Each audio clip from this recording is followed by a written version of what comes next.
nombre es Darwin Mayurín y hoy hablaremos de la historia de la República Aristocrática, o también conocida como Segundo Civilismo Peruano. Bien, hablemos de la República Aristocrática.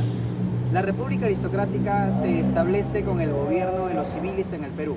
Esta va desde el año 1895 hasta el año 1919.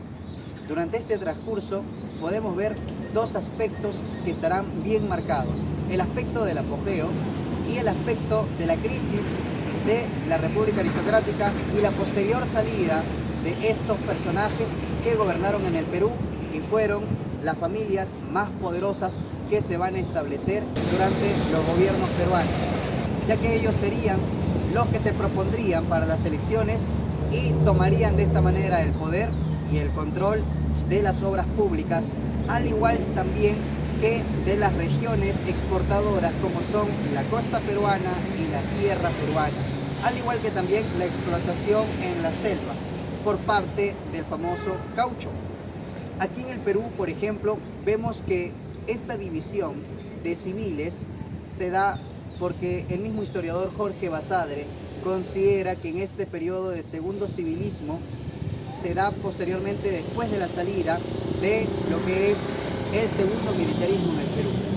Ya habían gobernado presidentes civiles, pero ingresan los militares y durante este contexto nos encontramos ahora con el gobierno de los presidentes civiles. Estos, por ejemplo, son los que se van a enriquecer dentro del periodo de la prosperidad falaz, un periodo donde el Perú aprovechará la venta del guano y posteriormente la venta del salitre, pero lamentablemente la población peruana no fue la población beneficiada.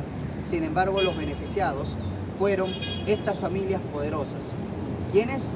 Los de la República Aristocrática, o los civiles que con el dinero que obtendrán, con las ganancias que pudieron obtener, con el enriquecimiento que pudieron ellos haber ganado, establecen sus haciendas y criaderos en la sierra. Por ejemplo, las haciendas azucareras y las haciendas algodoneras aquí en la costa del Perú, sobre todo aquí en la región de Ica, Chincha, al norte en Lambayeque, La Libertad. En la sierra podemos encontrar, por ejemplo, a los ganaderos, las cabezas de ganado ovino y vacuno. Aquí nos encontramos, por ejemplo, también con la llama, la alpaca. La llama y la alpaca durante este periodo podemos ver que su fibra era muy costosa y lo sigue siendo todavía a la actualidad. Aquí nos encontramos con los gamonales y en la costa nos encontramos con los terratenientes y la posterior explotación también del caucho, luego de haber descubierto que la planta de caucho sirve para la posterior creación de los neumáticos y las cámaras de los autos, al igual también que de los vehículos menores como las motos y las bicicletas. Todo esto lo vamos a analizar y lo vamos a estudiar para poder comprender un poco acerca del segundo civilismo en el Perú. Empecemos a hablar entonces de Nicolás de Piérola, el primer civilista dentro de este segundo periodo del gobierno aristocrático o segundo periodo del segundo civilismo en el Perú. Este presidente, conocido como Nicolás de Piérola es apodado el Califa, pero este personaje también se enquistará en el poder. Quiere decir que se convertirá en un dictador durante un periodo de tiempo el cual nosotros lo conocemos. Por ejemplo, en la guerra con Chile, año 1879, 1880, 1881. Aquí nos encontramos también con el segundo presidente, conocido como el presidente López de Romaña. Este presidente, por ejemplo, se encarga de la creación de la Escuela de Agricultura en Lima, dentro de sus obras más representativas. También nos encontramos con el tercer presidente, conocido como el presidente Candamo. El presidente Candamo tenía la idea de poder conectar la costa con la selva peruana. Por eso él ideó uno de los proyectos más grandes. El proyecto más grande que tenía en mente era conectarlo a través de los ferrocarriles. Lamentablemente no pudo llegarse a concretar esta idea que tuvo el presidente para poder sacar la materia prima de la selva y poder exportarla al exterior. Entonces, al morir el presidente, los ideales, los planes quedaron en nada. Seguidamente de Leguía Dentro de su periodo de gobierno podemos ver que él se encarga de la delimitación de lo que son las fronteras que tenemos con los países vecinos, ya que nosotros durante este periodo de gobierno nos encontramos con todos los problemas de los límites peruanos que tendríamos al norte, comenzando con el Ecuador, posteriormente el trapecio amazónico con Colombia. Encontramos también la parte este, que es donde se da la delimitación posteriormente con Brasil. Hay una zona conocida como el Alto Yurúa. Este Alto Yurúa sería la zona que nosotros perderíamos por parte del gobierno peruano, ya que se firmaría un tratado, el cual sería el Tratado Velarde Río Branco. Dentro del gobierno de Leguía se entregaría para no tener problemas con nuestros vecinos de Brasil. Y ahora nos encontramos con la segunda mitad, la segunda parte de los presidentes que gobernará durante el periodo del segundo civilismo, pero entramos al periodo de crisis. Esta se dará desde el año 1912 hasta el año 1919. Durante este transcurso de tiempo podemos ver que se da lo que es la Primera Guerra Mundial o la Gran Guerra, como la conocen muchos historiadores. Aquí nos encontramos con el presidente Billinghus, un presidente que durante este periodo de su gobierno se le conocerá como el Pan Grande, ya que fue un gobierno bastante populista.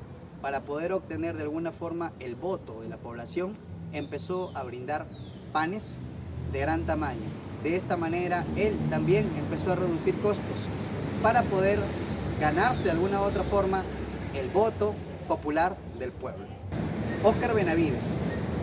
Y ahora hablando de Óscar Benavides, podemos ver que durante su gobierno se desata la Segunda Guerra Mundial. Todo lo que ya mencionamos de las materias primas que tenía el Perú y que fueron aprovechadas por los terratenientes y gamonales, que son los presidentes más poderosos que han podido gobernar el Perú durante la República Aristocrática, por ellos que se le conoce como los aristócratas, es aquí donde ellos empiezan a exportar las materias primas que tiene el Perú. A esto se le conoce como el boom exportador. Durante el gobierno de Óscar Benavides, un militar, podemos ver que se da la explotación de las materias primas y su posterior salida del Perú. Por ejemplo, si podemos ver el escenario de la Primera Guerra Mundial, podemos ver que estos países van a necesitar las materias que tiene el Perú para poder requerirlas, para poder conseguirlas, va a tener que haber una negociación de exportación. El Perú en este periodo se va a estabilizar con el boom de la explotación. Por ejemplo, podemos encontrar que los europeos podían pedirnos o podían obtener el cobre para las instalaciones eléctricas, el cobre para los motores, etc.